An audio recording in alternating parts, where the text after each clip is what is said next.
In February, 4 months after our first story aired, Virginia State Police confirmed that that hospital was the subject of an ongoing criminal investigation.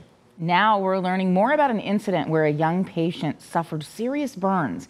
It was initially said to be an accident, but a former nurse from the hospital says the staff knew otherwise. That woman talked to our problem solver, Laura French. It absolutely broke my heart. It was heartbreaking. I struggled to maintain my composure the entire time. This former Cumberland Children's Hospital registered nurse, who's asked not to be identified, describes what it was like caring for 16-year-old Jackson Hayden in the hours after September 14th, 2019. No child under any circumstances should experience that sort of abuse.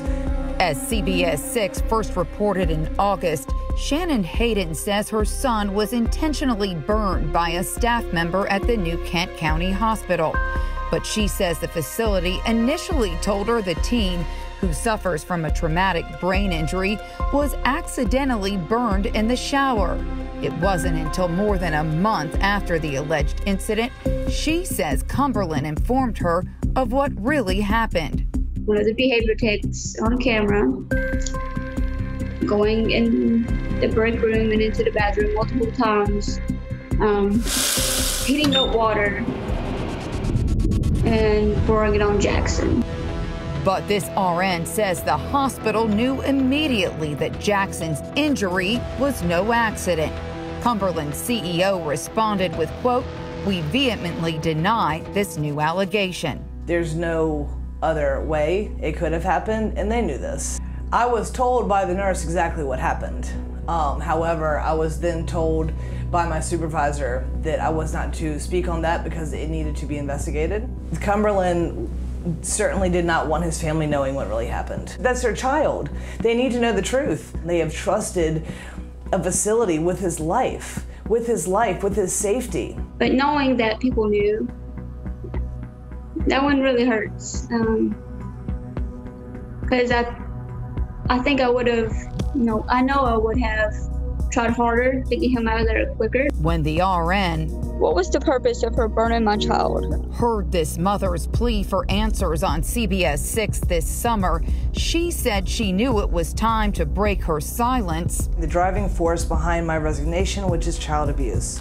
On her decision to resign from the hospital that she says turned a blind eye to child abuse that she reported soon after a CBS 6 investigation uncovered numerous allegations of neglect and abuse against staff members being criminally investigated by the Virginia State Police. I continued to have nightmares of what I witnessed and experienced. But caring for Hayden was the first time she says she was ever made aware of an alleged incident at the facility. Before I could even get out of report, I was in tears just hearing about it. And then when I saw the burns, that was very difficult. Which, and that's just me as an observer. I can't even imagine how difficult it was for him. Hayden's medical records describe his second-degree skull burn as a large, reddened area with several fluid-filled blisters ranging in size. And it's documented that Jackson was guarded with teary eyes and his face scale pain was 10 out of 10. He was in quite a bit of discomfort. The faces scale is the grimacing, especially when that area was touched or someone coming to touch that area, and the guardedness.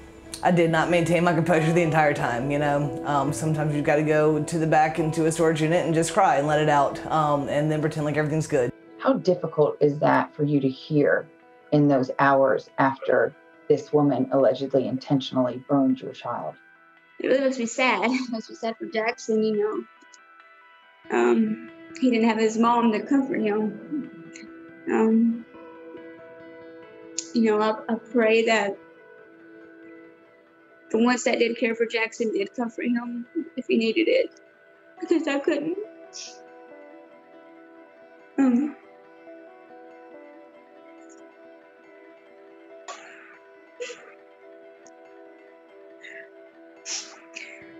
But I do want to thank this nurse for coming out and, speaking speaking her truth, because even though it's hard to hear, I deserve to know the truth. The Cumberland Hospital confirms the incident was investigated, reported to police, and the employee was terminated. To know that this young man, who was not an aggressive man, who was kind, he didn't deserve this. No one deserves this, but Jackson did not. He certainly did not. But this mother says what her son does deserve is justice that she says is long overdue. I mean, it's been over a year now, so I feel kind of in the dark of, kind of what's going on. Like I'm being swept under the rug a little bit. Jackson just deserves, to know that this woman is behind bars, and she pays for what she has done. The Virginia State Police and the Office of the Attorney General both confirmed their investigations remain active and ongoing. Their full statements on WTVR.com. Meanwhile, as we've reported, the New Kent Department of Social Services ruled Hayden's case unfounded last December. However, they point out that, quote, may not mean that abuse or neglect did not occur. We reached out to DSS, and due to confidentiality, they could not comment. Working for you, Laura French, CBS 6 News.